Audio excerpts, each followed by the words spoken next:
Welcome back. Medaram జాతరలో తొలిఘట్టం ఆవిష్కృతమైంది. భక్తుల కోలాహల మధ్య కన్నెపల్లె గ్రామం నుంచి గద్దెకు సారలమ్మ చేరుకుంది.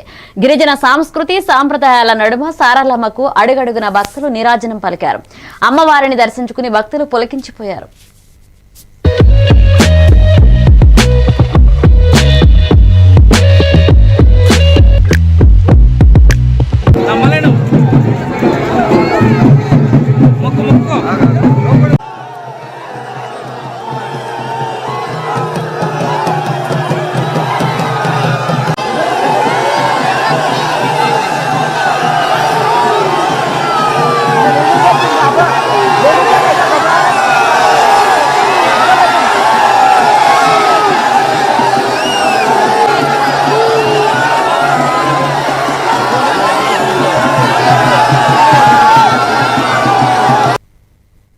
తిరుపతి జిల్లా